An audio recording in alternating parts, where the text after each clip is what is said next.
Hola a todos, todas, todes. Bienvenidas a un nuevo capítulo de nuestro podcast Salud Mental Feminista, Prácticas y Diálogos Colectivos. Mi nombre es Antonia Flamín Lombardi, terapeuta ocupacional de la Casa Comunidad de la Corporación Tesineus. Y en el capítulo de hoy nos acompaña Francisca Figueroa San Martín para poder dialogar sobre salud mental, género y sistema de justicia, ¿cierto? Francisca. Hola Antonia. Muchas gracias por venir. Muchas gracias por la invitación, estoy muy contenta de acompañarlas el día de hoy. Muchas gracias. Bueno, para quienes nos escuchan, Francisca es abogada de profesión, especializada en el sistema de justicia penal y derechos humanos, y la propuesta de hoy, ¿no? Entonces, es dialogar a propósito de salud mental, género y justicia. Entonces, comenzar preguntándote, Francisca, ¿cómo comienza tu interés vinculado a la salud mental dentro de lo jurídico? Claro.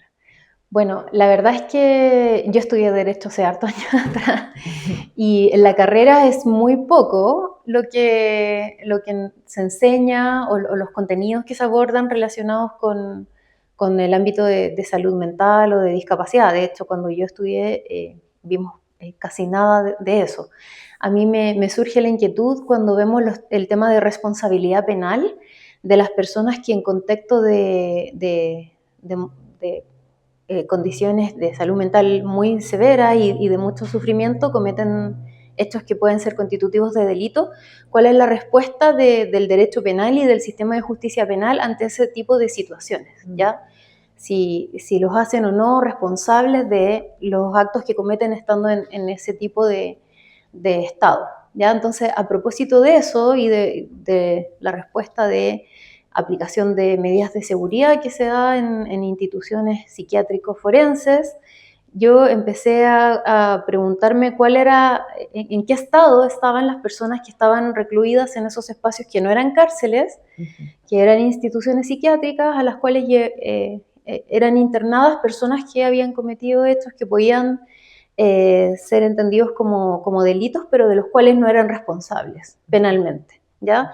Entonces así parte mi inquietud, pero luego me di cuenta que claramente hay un amplio margen también de posibilidades de internación por otras circunstancias, ¿ya?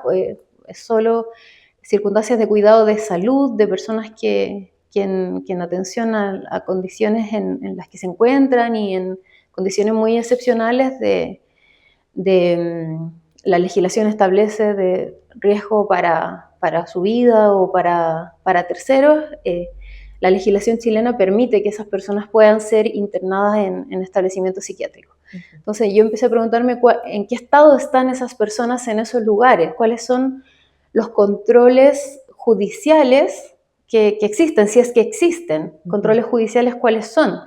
Porque cuando una persona es detenida y la llevan a un lugar de privación de libertad, a un recinto policial o a una institución o a una cárcel, esa persona tiene derecho a una defensa. Ya esa persona está amparada por una presunción de inocencia, esa persona puede hacer valer sus alegaciones, ¿ya? Entonces, ¿cuál es el marco de protección de la persona ante una internación involuntaria y en qué estado están las personas que están en esta situación en Chile, ¿ya? Esas preguntas empecé a hacerme y empecé a hacer la búsqueda, porque desde el derecho es poco lo que, por lo menos había poca respuesta en ese momento, ¿ya? Y en esa búsqueda tuve que estudiar la criminología, ya todo lo que tiene que ver con los estudios que hay sobre instituciones psiquiátricas como espacios de encierro, todas las dinámicas de control de las personas internadas que se dan en esos lugares, y de ahí muy rápidamente encontré dentro del marco del Derecho Internacional de los Derechos Humanos una reglamentación ya muy concreta y específica, que es la de la Convención sobre los Derechos de las Personas con Discapacidad, ¿ya? Que nos da es un instrumento de derechos humanos de Naciones Unidas del año 2006, que el Estado de Chile suscribe el año 2008, y que nos da todo un marco de protección de las personas, marco amplio de protección de las personas con discapacidad en diversos ámbitos de su vida, pero dentro de los cuales hay un desarrollo de estándares relativos a las prácticas de internación involuntaria y de tratamientos y procedimientos que se dan para el resguardo de la salud en esos contextos. Y ahí sí que encontré un marco de estudio y sobre todo de protección de derechos de las personas que están en esa situación. Sí, interesante cómo no, que en la trayectoria aparece esta como la pregunta por la particularidad de las personas en esta posición de mucha vulnerabilidad y lamentablemente también mucha vulneración. Bueno, y ahí tú bien traes el tema de los marcos normativos. Entonces ahí preguntarte, no mencionas la Convención sobre los Derechos de las Personas en Situación de Discapacidad y preguntarte como en concreto, ¿qué trae la Convención a propósito de las personas internadas en instituciones psiquiátricas? ¿Qué está ahí? Sí, bueno, la Convención sobre los Derechos de las Personas con Discapacidad trae un cambio de paradigma absolutamente revolucionario, podríamos decir, dentro del campo del derecho, ya que hasta que existiera la Convención, podríamos decir que a nivel normativo, a nivel de la legislación, lo que estaba vigente y lo que era aceptable y lo que en el fondo predominaba eran las lógicas de sustitución de la voluntad de las personas con discapacidad, ¿ya? Es decir, suponer, y yendo como a lo particular, a propósito del trabajo que realizan ustedes con personas con discapacidad psicosocial o mental, ¿verdad?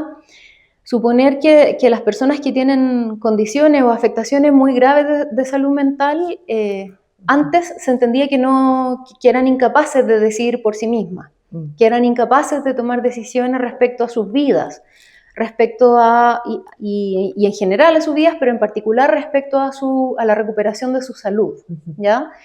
Por lo tanto, la legislación chilena, todavía vigente en algunos puntos, permitía que los familiares tomaran decisiones por esa persona, ¿ya? O permitía que incluso los equipos clínicos o la autoridad hospitalaria tomara decisiones respecto a los procesos de recuperación de salud de las personas, ¿ya?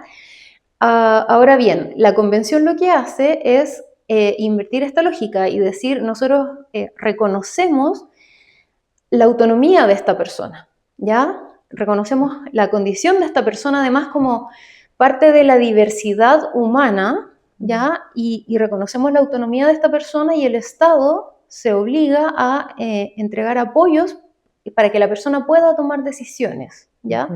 Esos apoyos en el ámbito de la discapacidad psicosocial, podríamos decir en concreto en qué se traducen, en general es en acompañamiento de personas de confianza, ya que a veces son los propios familiares, pero a veces son también otras personas de apoyo que a veces son incluso las personas que están acompañando en sus procesos de recuperación, o pueden ser amigos, o pueden ser pares, ya personas que están en la misma situación y viviendo procesos similares. Ya entonces la convención reconoce la autonomía de la persona, reconoce la condición de la persona como parte de la dignidad y de la diversidad humana. El Estado se obliga a entregar apoyos para que la persona tome decisiones por sí misma, y esto se lleva al campo de la salud, ¿ya? ¿De qué forma en concreto? Con el resguardo del derecho al consentimiento libre e informado en la toma de decisiones en salud, ¿ya? Esto que en el ámbito, podríamos decir, de la salud física, es algo de todos los días. Cualquiera de nosotros, si vamos a hacernos un procedimiento de salud física, lo primero que nos hacen es leer un documento en que se reportan en el fondo los posibles efectos adversos o posibles complicaciones que pueden venir acompañadas de determinado procedimiento, y podemos hacer preguntas también a la persona que nos propone un procedimiento, y tomamos la decisión de si lo hacemos o no lo hacemos, y de hecho tenemos que firmar un documento. Esto en el ámbito de la salud mental, como les decía, era, podríamos decir, casi excepcional. De hecho, en el caso específico de la internación involuntaria, la misma legislación establecía que la persona perdía el derecho a tomar las decisiones de los tratamientos que se hicieran en el contexto de esa internación involuntaria. Hoy día ya no es así, ha cambiado con la legislación que salió el año 2021.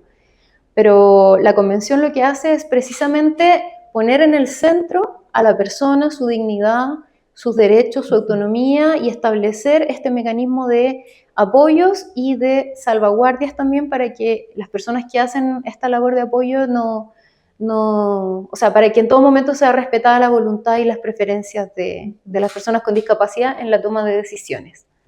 Y eso en el campo de la salud, ¿cómo se hace efectivo concretamente? A través del consentimiento libre e informado, pero también en el amplio espectro de las decisiones que se toman en la vida, en las otras áreas también.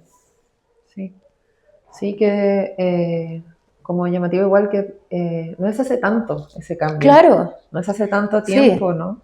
Y hasta el día de hoy también, bueno, siguen existiendo como prácticas que son complejas de observar o sea, aparentemente son complejas de observar desde el derecho, solo porque no han ocurrido desde ahí.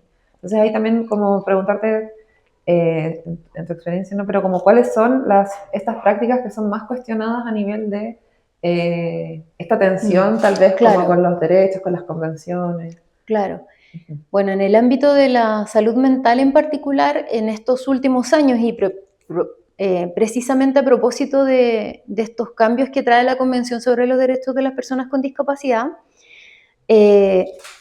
hay un grupo de prácticas que se dan en los contextos de internación que están muy cuestionadas a nivel nacional, pero también a nivel internacional, que están documentadas en informes de derechos humanos como prácticas que pueden vulnerar gravemente la dignidad y la integridad de las personas respecto de quienes se aplican, ¿ya?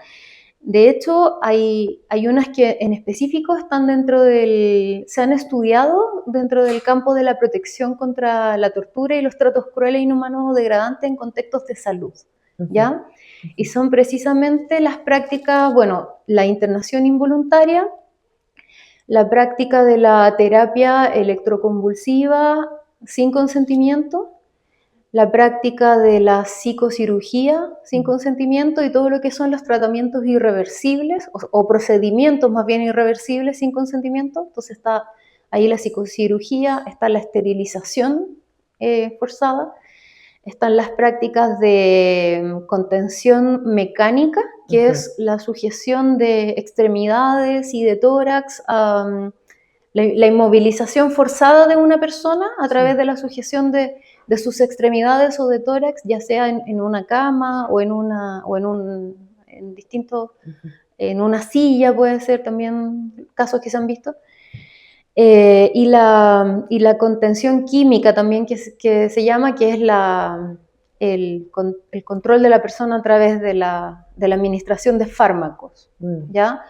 Este tipo de prácticas están muy cuestionadas porque afectan gravemente la dignidad y la integridad de las personas. De hecho, en el caso específico, por ejemplo, solo por dar un ejemplo, de la contención mecánica, que es esta práctica de sujeción, las personas, hay numerosos estudios en distintos países del mundo sobre el efecto que esto tiene en las personas a quienes se aplica este tipo de procedimiento de inmovilización, ¿ya?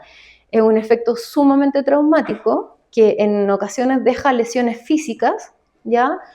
Se supone que tienen que tomarse todos los resguardos para que no deje lesiones físicas, pero hay casos documentados.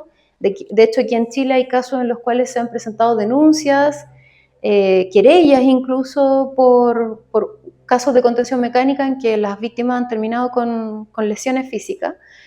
Y además profundo daño y sufrimiento psicológico. Se vive con una experiencia muy traumática el pasar por estos procesos de inmovilización forzada, porque la persona se siente en una posición de impotencia y de vulnerabilidad extrema respecto a las personas que lo sujetan. Sí.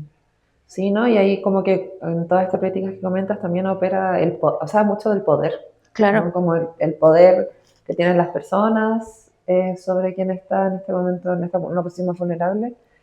Y también esto del poder decidir que se ve tan interpelado. Así que, claro. Bueno, ahí como preguntarte también en relación a posibles similitudes o más bien como diferencias también que pueden haber entre una internación involuntaria y la privación de libertad, como en esos temas que podría relacionarse. Sí, bueno, esa pregunta es muy importante porque la internación involuntaria en establecimientos psiquiátricos y también podríamos decir, la circunstancia cuando a personas por razones de protección, por ejemplo, cuando tribunales disponen por medidas de protección el ingreso de personas con discapacidad a residencias, ¿ya? Esos que podríamos decir tienen un objetivo de cuidado, ¿ya? De cuidado y de protección social. Pero esta circunstancia en la cual la persona está con una restricción de su movilidad y está ingresada en una institución por disposición de una autoridad pública, ya que puede ser una resolución judicial, como en este caso que te doy de ingreso a una residencia de protección, pero también puede ser una definición de una autoridad administrativa, como son las internaciones involuntarias administrativas. Y entonces, la restricción de la libertad de una persona, de la libertad de circulación, de movimiento, por disposición de una autoridad, que puede ser judicial o administrativa, al interior de una institución de la cual la persona no puede salir libremente, eso es privación de libertad, ya en términos, podríamos decir, normativos, conceptuales. De hecho, existe un instrumento que se llama Protocolo Facultativo de la Convención contra la Tortura, es un instrumento de Naciones Unidas y lo define de esa forma, en el fondo, con esos elementos. De hecho, para entender una privación de libertad, en este concepto ni siquiera es necesario que la institución en la cual esta persona es ingresada sea pública. Puede ser también una residencia, por ejemplo, privada. Por ejemplo, estoy pensando en residencias que son organismos colaboradores del Estado y que ejercen labores de cuidado de niños, niñas y adolescentes, o de personas mayores, o de personas con discapacidad, y que son gestionadas por fundaciones o por corporaciones, ¿ya? El ingreso de una persona en ese lugar por una resolución de un tribunal, aun cuando sea en el contexto de una medida de protección en términos de cuidado social y sanitario, eso es equivalente a una privación de libertad. ¿Ya? ¿Y por qué esto es importante? Porque tradicionalmente nosotros entendemos como privación de libertad solo lo que tiene que ver con cuando a las personas las toman detenidas, ¿verdad? Claro, cuando las personas enfrentan un proceso penal, judicial, las toman detenidas y las llevan trasladadas a una unidad policial o a una cárcel. Sin embargo, están estos otros lugares, ¿verdad?, que están en nuestra sociedad y en los cuales hay personas que están bajo custodia o bajo cuidados, más bien, bajo cuidados sociales o bajo cuidados de salud en el caso de los hospitales, en los cuales están en esta situación de privación de libertad. ¿Y por qué esto es importante? Porque en estos contextos el Estado tiene la responsabilidad, podríamos decir, respecto a la protección de los derechos de las personas en esos contextos, ¿ya? Tiene que garantizar la vida, la integridad, la salud. Tiene que garantizar que la persona esté libre de violencias en esos contextos, ¿ya? Y los contextos de privación de libertad, como les digo, no solo los que están vinculados al sistema de justicia penal, que son las unidades policiales, las cárceles, sino también estos otros contextos, residencias, hospitales psiquiátricos, lugares de cuidado social. En todos estos contextos en el fondo las personas están en una situación de especial vulnerabilidad porque tienen dificultades para contactarse con el mundo exterior, muchas de ellas ni siquiera reciben visitas de familiares, por ejemplo. Pensemos casos de personas que son trasladadas a otras regiones donde no están su familia o que derechamente pierden vínculos. Entonces hay distintas situaciones que se dan que hacen que las personas estén en una especial vulnerabilidad y que por lo tanto pueden ser víctimas de distintos tipos de violencia. Y por lo tanto hay una obligación de protección reforzada en todos esos contextos. Y por eso es tan importante entender que una internación involuntaria en un hospital psiquiátrico o en un hospital general que tiene una dependencia de atención psiquiátrica y donde también tenemos personas internadas.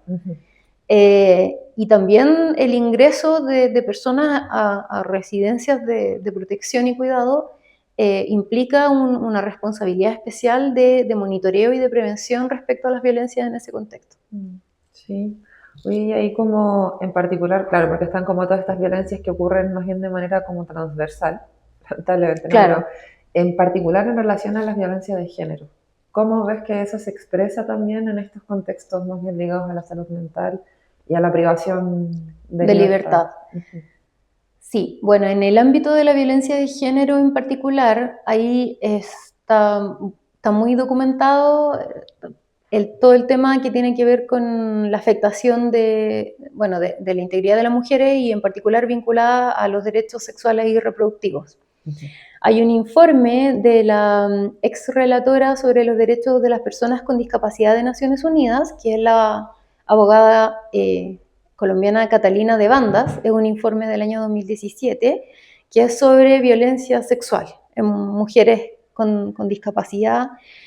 Y ahí ella advierte sobre la práctica que ella denomina sistemática, ya, de la esterilización forzada, del aborto forzado y de la anticoncepción forzada en mujeres, adolescentes y niñas con discapacidad, particularmente discapacidad intelectual y psicosocial.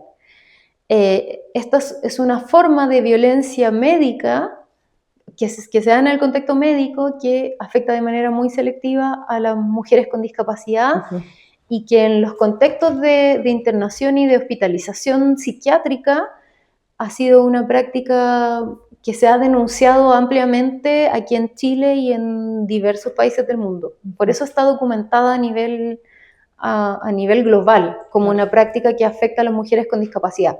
De hecho, aquí en Chile, el año 2021, el año 2021 se promulga la ley 21.331, que es la ley de protección de derechos en el contexto de la atención de salud mental.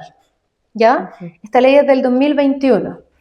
Y en esa ley, al año 2021, se incorpora una norma que prohíbe la aplicación de procedimientos irreversibles durante la hospitalización.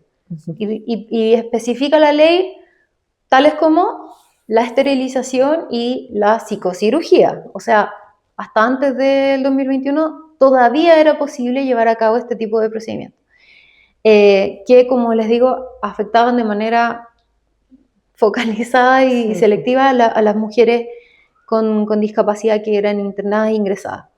Entonces, ahí hay como un ámbito de prácticas específicas de género que afectan a mujeres con discapacidad, particularmente intelectual y psicosocial. Hay otro ámbito muy propio de los contextos de encierro que les decía, o de los contextos de privación de libertad, dentro de los cuales están las internaciones involuntarias en hospitales, pero también están las personas que están ingresadas en cuidados residenciales, que es la violencia sexual. ¿Ya? ¿Y por qué la violencia sexual la planteo como forma específica de violencia de género? Porque en Chile está muy claro en las cifras que tenemos sobre violencia sexual cómo afecta de manera desproporcionada a las mujeres en particular, ¿ya? Esto lo planteo por las cifras de las propias denuncias que son ingresadas al Ministerio Público, ¿ya?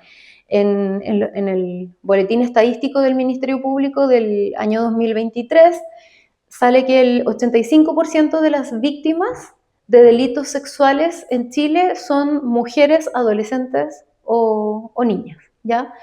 Por lo tanto, la violencia sexual es una violencia que en términos estadísticos afecta de manera principalmente a mujeres. ¿Ya? Entonces, eso, que es una violencia transversal que afecta a las mujeres en distintos entornos y contextos, ¿verdad? Nos afecta a las mujeres en contextos educativos, laborales, hasta en la vida pública, ¿verdad? La violencia sexual es transversal en la vida de las mujeres, pero en el contexto de la privación de libertad de los cuidados residenciales y de salud en materia de discapacidad, por supuesto que también está presente.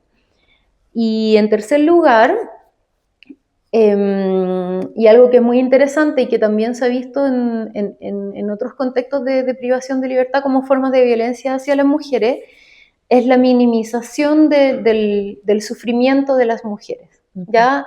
A través del uso de estereotipos. Entonces, casos, aquí hay unos estudios en Argentina que son muy interesantes, casos de mujeres internadas en hospitales psiquiátricos que reportaban dolores, ¿ya? Dolores físicos en su cuerpo.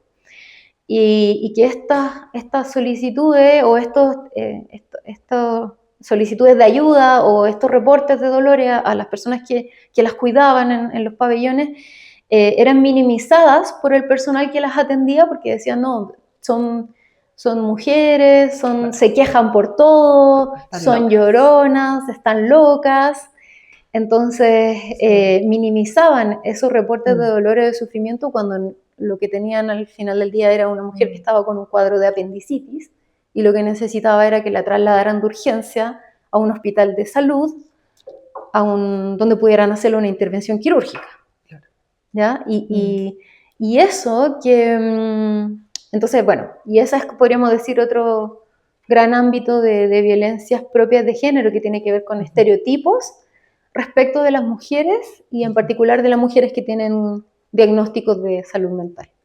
Sí, como dice, esa intersección del ser mujer, de estar internada, de estar con otro malestar aparte del que tal vez fue el inicio de la internación, pusiese esta voz en el lugar de la no escuchado, como que va a perder el poder de decir algo como que fuera real, como que se interpela un poco que el dolor físico no es tan real que está sintiendo.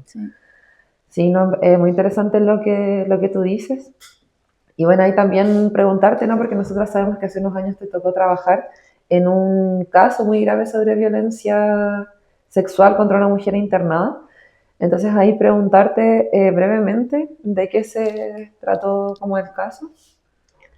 Sí, bueno, fue el año 2019, me tocó trabajar junto con otro equipo de mujeres profesionales también. Trabajé ese caso cuando estaba en el Instituto Nacional de Derechos Humanos. Nos tocó levantar el caso de una violación de una mujer que estaba internada en un servicio de urgencia en un hospital psiquiátrico, aquí en la región metropolitana. Fue una denuncia que, además, una denuncia que circuló por redes sociales, entonces nos pareció tremendamente grave que además un caso tan delicado estuviera de esa forma expuesto y tener la duda de en qué situación estaba esa víctima, si era verdad o no era verdad, y sobre todo en qué situación estaba esa mujer, si se habían adoptado alguna medida de protección de ella. Claro. ¿Ya? Entonces me tocó participar de ese caso y la verdad es que fue muy interesante porque un caso de esas características, ya un caso de violencia sexual grave respecto a una mujer internada en un hospital psiquiátrico, tradicionalmente, podríamos decir, para nuestro sistema de justicia penal, es un caso que hubiera sido abordado con un delito, de los delitos que, podríamos decir, los delitos de violencia sexual habituales que se utilizan para condenar este tipo de situaciones. Ya se habría perseguido, se habría formalizado a este imputado por el delito de violación y posiblemente se hubiera condenado por ese delito, ¿ya? Sin embargo, ese caso, precisamente tomando en consideración que se trataba de una mujer que estaba al interior de una institución pública, privada de libertad, porque estaba con una internación involuntaria. Era una mujer que, la persona que agredió a esta víctima era un funcionario público que estaba ejerciendo su función, su tarea de cuidado de las personas internadas al momento en que agrede sexualmente a esta víctima. Y por lo tanto había un abuso, un uso y abuso de esa función pública, Sí, esa posición. y de esa posición y de esa tarea que se le confía a ese funcionario público, que es cuidar precisamente de personas que están en una posición de extrema vulnerabilidad. O sea, estamos hablando de una urgencia en un hospital psiquiátrico. Y en tercer lugar, se daban en el caso situaciones que nos podían dar a entender que podían haber móviles de discriminación, porque precisamente era un caso de violencia sexual y como comentamos, la violencia sexual opera de manera, podríamos decir, selectiva respecto de las mujeres. Hay una discriminación estructural respecto de las mujeres y la violencia sexual es una respuesta de esa discriminación estructural hacia las mujeres. Entonces estaba ese factor de discriminación y además el factor de discriminación asociado al estado de salud que tenía esta mujer al momento en que es agredida. De hecho, ella no estaba tan grave en el fondo en la urgencia que estaba sedada por la propia situación de salud en la que estaba y por los fármacos también que se le habían administrado. Entonces estaba en una situación de vulnerabilidad extrema, lo cual en el fondo todo aquello posibilitó que el caso lo viéramos desde una perspectiva que implicaba poder analizarlo ya no solo como un caso de violación, que la violación por supuesto que estaba en el hecho, sino además como un caso de violencia institucional, como llamamos en derecho, propiamente un caso de violencia ejercida por un funcionario público respecto de una persona, funcionario que tiene una obligación de protección reforzada de los derechos de las personas, ¿ya? Y para esos contextos y esas situaciones nuestra legislación tiene delitos especiales, ¿ya? Y uno de esos delitos es la tortura, ¿ya? Y la tortura además tiene la posibilidad de que se aplique a la víctima un grave dolor o sufrimiento de carácter sexual, ¿ya?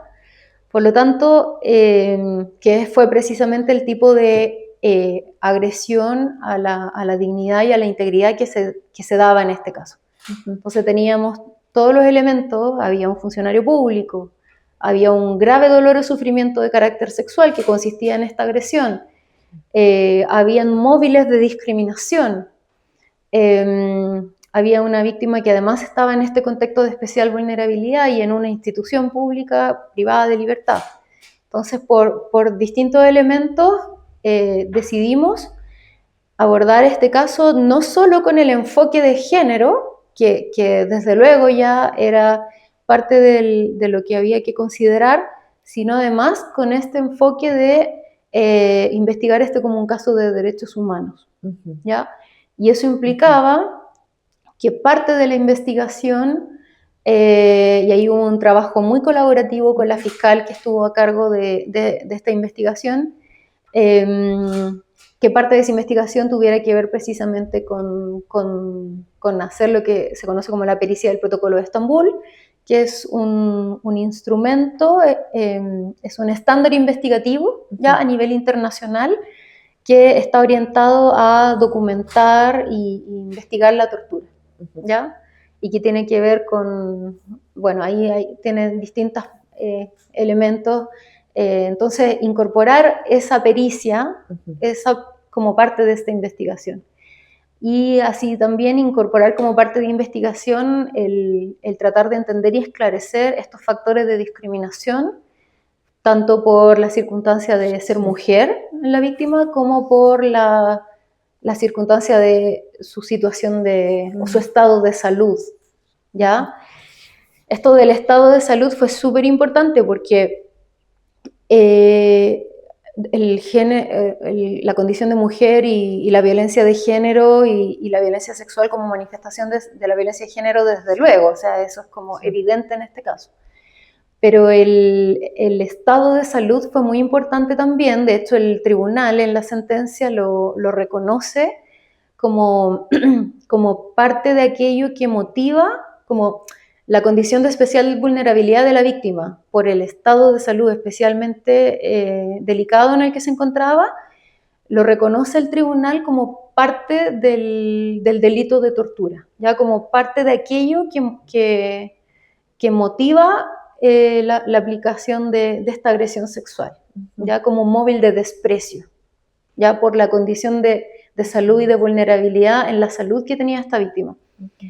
Y esto es súper importante porque la sentencia se documenta como parte de la argumentación que se dio de esa circunstancia de discriminación tuvo que ver con el estigma tradicionalmente asociado a las personas ingresadas en establecimientos psiquiátricos.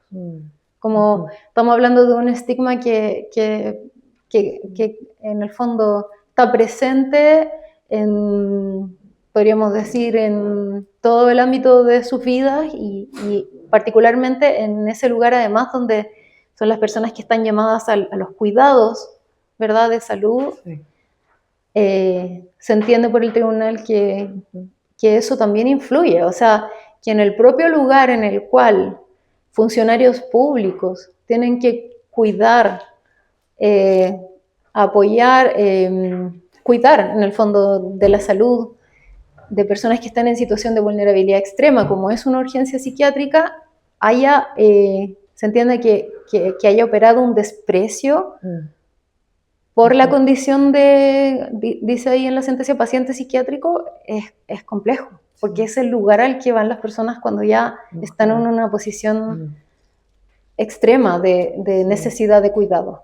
Claro, entonces, cuidado y protección. Sí. Sí, y ahí como, bueno, mencionas hartos elementos, ¿no? Como la perspectiva de género, también cómo aparece el tema de los derechos humanos, cómo se cruza con la discapacidad psicosocial, con la internación, nombres tortura. Entonces también preguntarte como en el sentido de la prevención, como qué aprendizajes a propósito de esta situación tú ves como importantes como recoger para prevenir como que algo así vuelva a ocurrir, desde como considerando todas estas miradas que al final se entraman en una como violencia que opera de manera como desde varios anillos. Claro. Bueno, como reflexión, este caso es particularmente relevante además porque de las pocas sentencias que tenemos de tortura en Chile, es la única que hay en contexto de salud. En contextos de cuidado y de atenciones de salud, ¿ya? Las otras son en estos otros contextos, carcelario, custodia, en fin. En cuanto a la prevención, claro, vista en perspectiva, aquí se cruzan, bueno, distintos, habíamos hablado como de estas violencias más generales que se dan en estos contextos, donde están las violencias médicas o en el ámbito de las prácticas de atención que se dan sin resguardar el consentimiento libre e informado de las personas. Están los malos tratos físicos, psicológicos, sexuales también que se dan en cualquier contexto de privación de libertad y que por lo tanto hacen que haya una obligación de especial protección y de especial cuidado y de prevención en todo tipo de estos lugares. Entonces tenemos como medidas de prevención que son generales para estos espacios, ¿ya? Y que tienen que ver, bueno, desde luego con formación en derechos humanos y en derechos de las personas, formación en derechos a las personas que trabajan en estos lugares y particularmente a las que tienen labores de cuidado directo, podríamos decir, con las personas. También hay una necesidad de reforzar lo que nosotros llamamos el acceso a la justicia, es decir, los canales de denuncia, el contacto con el mundo exterior, la posibilidad de pedir ayuda, de pedir orientación, de hacer consultas, sí. La posibilidad de que la persona pueda recibir información, asistencia, orientaciones desde el exterior, el monitoreo preventivo de estos lugares, es decir, y esto lo realiza en Chile una institución que se llama Comité para la Prevención de la Tortura, que hace inspecciones periódicas a distintos lugares de privación de libertad y distintos lugares de cuidado y de custodia de personas, que hace monitoreos periódicos precisamente para identificar factores de riesgo de que se cometan malos tratos. Entonces, ese monitoreo preventivo también es importante. Y por cierto, también es importante generar condiciones laborales para las personas que ejercen estas tareas de cuidados o de custodia cuando se trata de otro tipo de espacio en estos contextos. O sea, también de resguardo de las personas que trabajan en estos lugares, ¿ya? Para resguardar precisamente que el trato que le dan a las personas que están bajo su cuidado sea el adecuado. Ellos también tienen que estar en buenas condiciones. Entonces, eso es lo que tiene que ver como a nivel general. Pero a nivel específico de lo que tiene que ver con las violencias de género, por ejemplo, en el ámbito de las prácticas de esterilización y anticoncepción sin consentimiento, ahí en los últimos años se han adoptado algunas medidas. Como te decía, ya la ley 21.331 prohíbe la esterilización sin consentimiento en el contexto de la internación involuntaria. También desde las autoridades de salud han salido algunas reglamentaciones que tienen que ver con el resguardo del consentimiento libre e informado para todo tipo de prácticas de esterilización, podríamos decir, ya para la población general, no solo para mujeres con discapacidad. Entonces, ahí la propia norma, la misma legislación, podríamos decir, también tiene una tarea importante, pero más específicamente hay una necesidad de establecer protocolos de prevención de violencia sexual. Eso fue algo que se identificó en este caso como algo que faltó, que faltaba esa mirada, ¿verdad?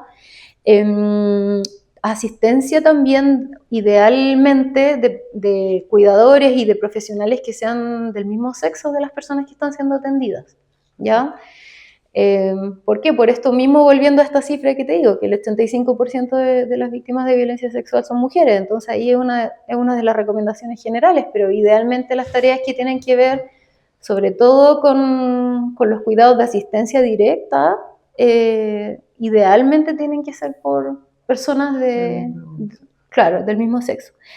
También la revisión periódica y regular de videocámaras, establecer mecanismos que sean disuasivos, bueno, no solo de la violencia sexual, sino de otro tipo de prácticas de malos tratos también. También, por ejemplo, gestionar los turnos de cuidado para que también pueda existir un control entre pares o con supervisores, ¿ya? En este caso, uno de los factores que podríamos decir que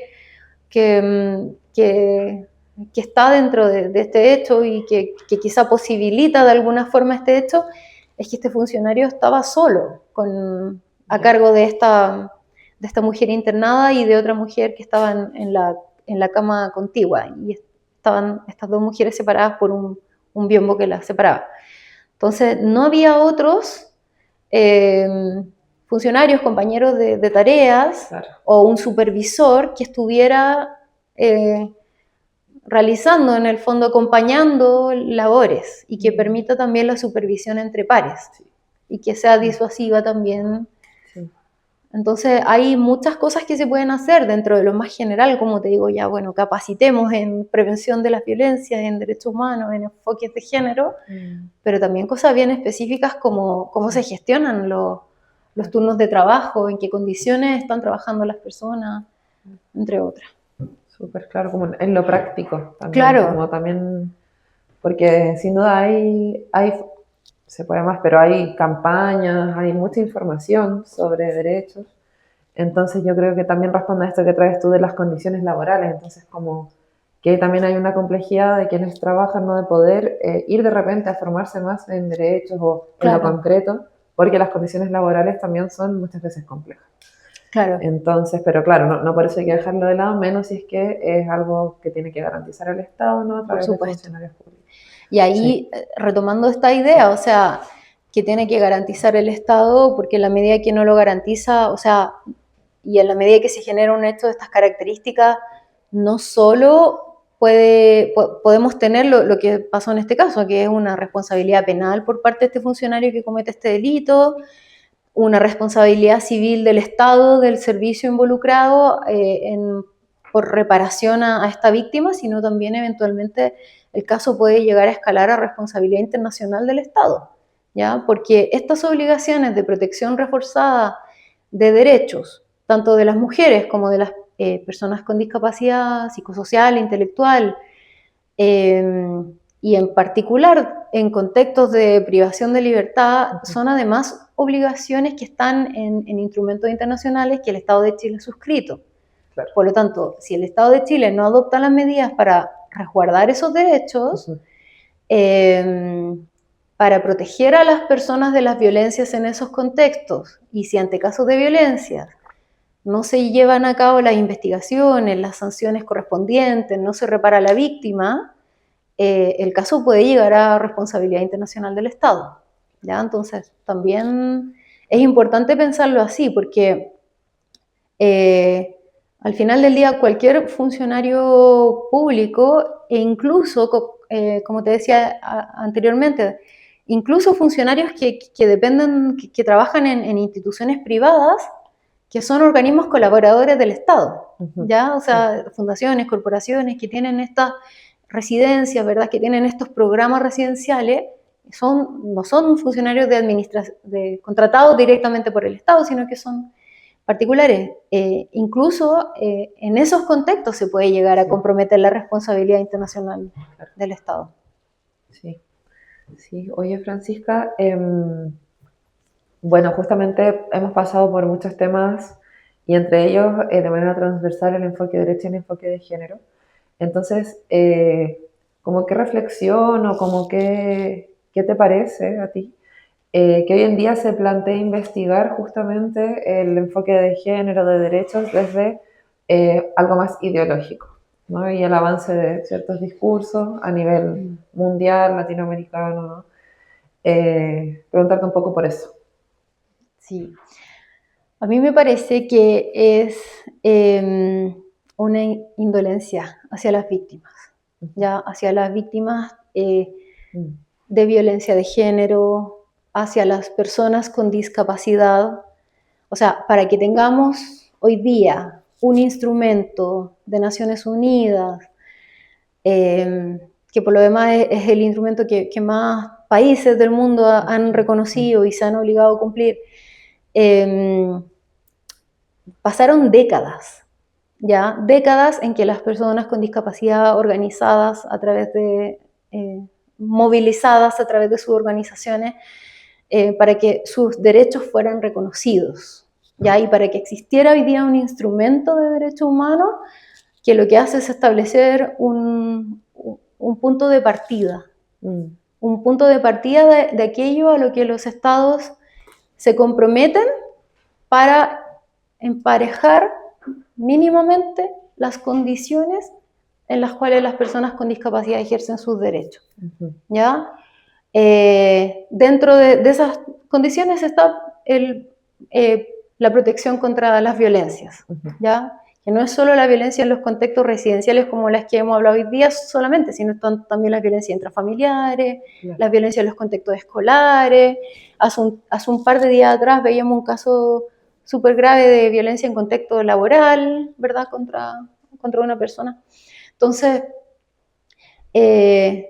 pasaron décadas en que el movimiento de personas con discapacidad estuvo trabajando para que pudiera existir un instrumento de derechos humanos que obligara a los estados a que se adoptaran ciertas medidas para que los protegieran y para que obligaran a emparejar condiciones para ejercer derechos. Y así estamos en la misma situación con los derechos de las personas mayores, los niños, niñas y adolescentes, las mujeres, por supuesto, y otros grupos de especial protección, ¿ya?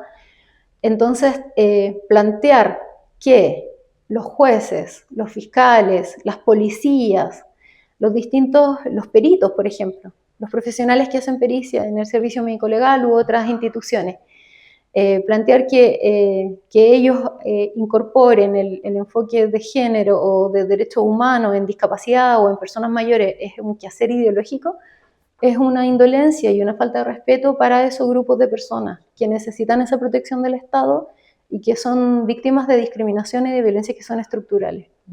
¿Ya? Entonces, eso me pasa y además es una falta de responsabilidad en relación a la función pública, porque los instrumentos internacionales de derechos humanos, el Estado de Chile los suscribe dentro de su soberanía. ¿Ya? Los instrumentos de derechos humanos no son una imposición.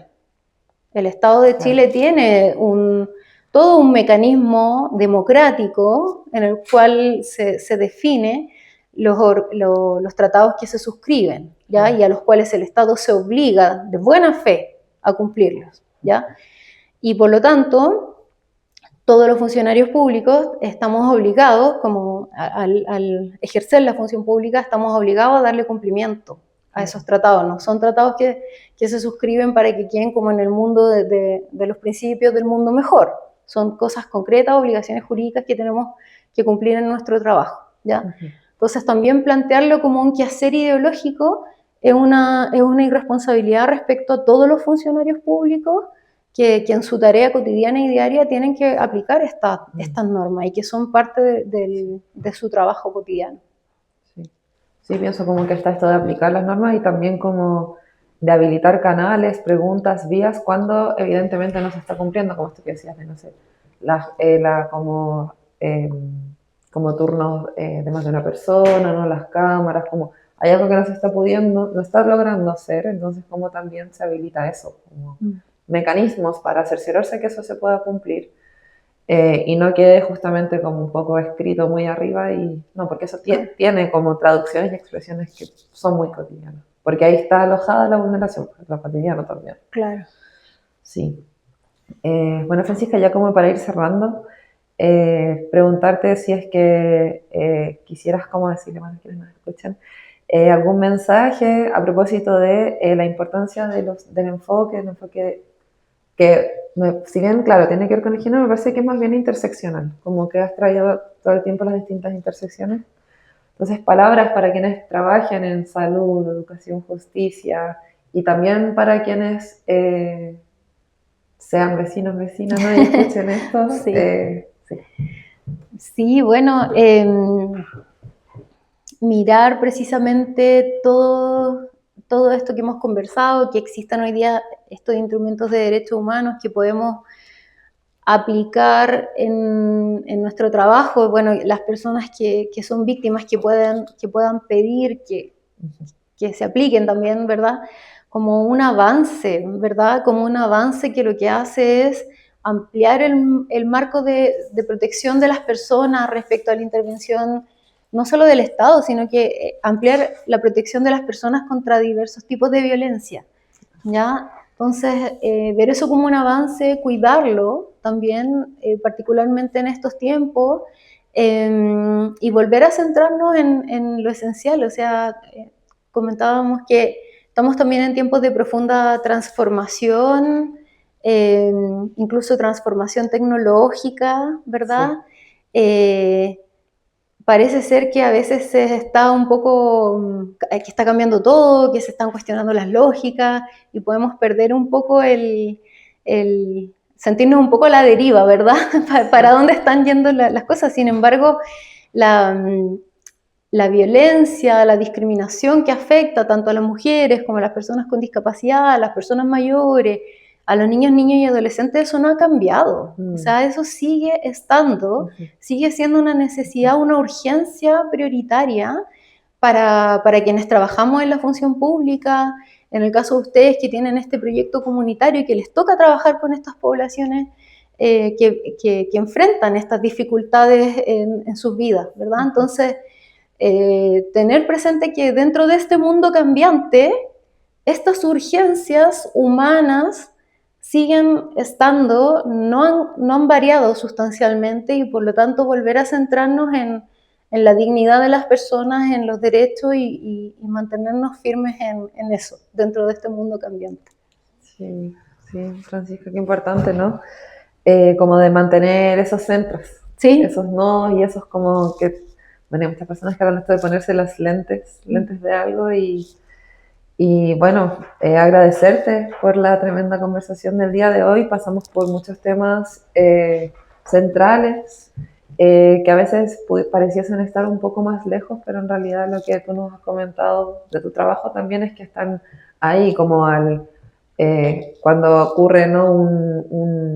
un quiebre. Por ejemplo, cuando se requiere una internación, una operación, hay un quiebre.